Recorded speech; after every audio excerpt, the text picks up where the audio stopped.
It is Tuesday the 22nd of May 2018. I've just arrived at the Civic Centre for Cabinet meeting. Does anyone else have any questions? Jonathan? Thanks very much. What have you done to your hand? That wasn't going to be my question to Annalise. What do you mean here? And he doesn't know. Oh, my hand. Yeah. On the last day of the campaign. Oh, right. So the leader's gone down, the last mayor's gone down, you've had an accident, it's my turn next. Yes. Don't tell me.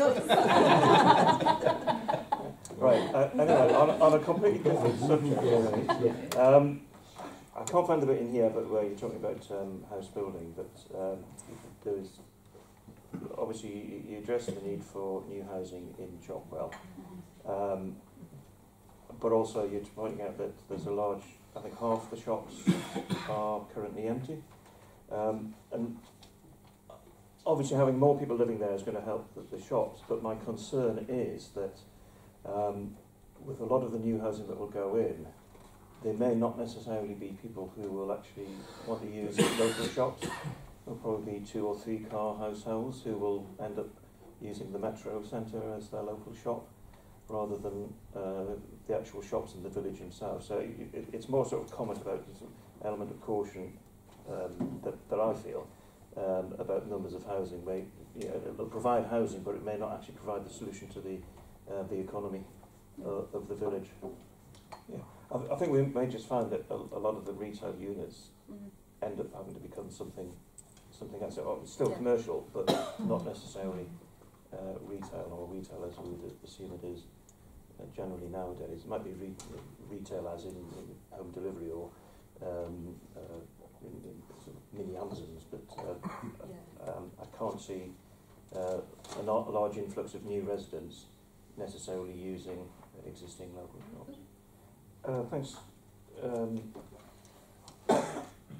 At the group last night we discussed this, and we were kind of left scratching our heads at the end of it, wondering what is the difference between this and Outline Planning Commission, other than a change of name, because none of us were able to work out why this is different to the current system. So the request from the group is, first of all, can we have a briefing for members on this, because obviously this is going to affect every ward, and if we are scratching our heads about it, then I think members of the public probably will be as well. So can we have a briefing about this? And secondly, could you just sort of briefly explain what is different between this and Outline Planning Commission? Because it seems that the stages are exactly the same. Well, Cabinet's now over, which is quite useful because it was done in record time because the council has put a health meeting on at 10:30, so I'm just in time for it. Well, Health Scrutiny Committee now over. It took 3 times longer than the Cabinet meeting. Anyway, we had a look at the accounts and annual reports of 2 of the local trusts.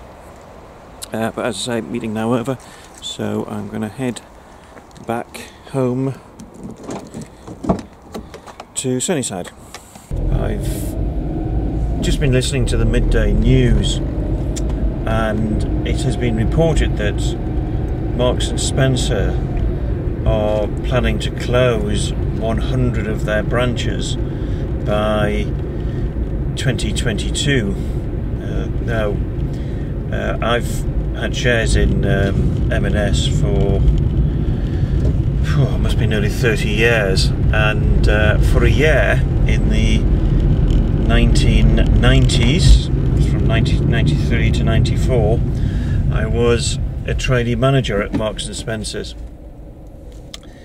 and it's sort of been regarded as one of the sort of the great British companies, and a mainstay of the high street, and it's obviously going through a lot of trouble at the moment, and retail is changing quite dramatically, but I can say that my shares in Marks and Spencer's haven't been doing as well as I would really have liked them to do over the last few years, but it is a bit of a shock to the system that if Marks and Spencer are going through turbulent times, and so's the rest of the economy as well. Well done, somebody just cut right across me there. Idiot driver. David and I have lived together for 33 years, and during those 3 1/3 decades we have accumulated a large quantity of stuff that completely fills this house, this 3-bedroom house that we've got, and we need space. We need to create space. We've got loads of stuff in this house which we never use, and we need to move it on to people who will use it, rather than letting it gather dust unused in our cupboards and wardrobes and so on. And also, because we've now stopped living in our flat in London, we have a whole load of stuff from there that needs to come into the house as well. And obviously Richard, who was living in the flat, he has moved up here as well, so we need to create space for his stuff as well. And this is wardrobe, one of our wardrobes, and it's got loads of stuff in here. So this little bit at the end is what I tend to use. The rest of this is old suits, including one I noticed recently. It was this one here, which was the suit I was wearing during the 1992 general election, so that was only 26 years ago. So all of this needs to be sorted and given to charities or given to people who will make use of it. Right, from this set of wardrobes, thank you David, shifty butt, we have removed rather a huge quantity of shirts. Some of these I remember wearing back in the early 1990s. We've got more ties than is reasonable. Lots of old suits and a bag of old suits. They go to the NSPCC, who very kindly put, and coincidentally put a charity bag through our door this morning. That's why they're getting them. The rest of this will go up to the clothes bank at Marley Hill, which is where we're going to go now. There's a bit less in there than there was a few minutes ago. Still to be done is David's Imelda Marcos style shoe collection. Most of it is going to go.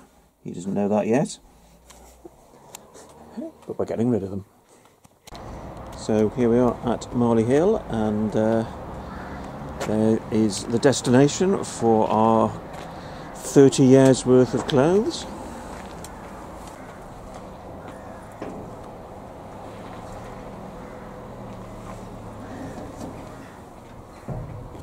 Of course, we've only scratched the surface of what we need to sort out, and then we've got to sort out everything that's in storage from the flat, because I ain't going to allow all of that into the house. We'll burst at the seams if that happens.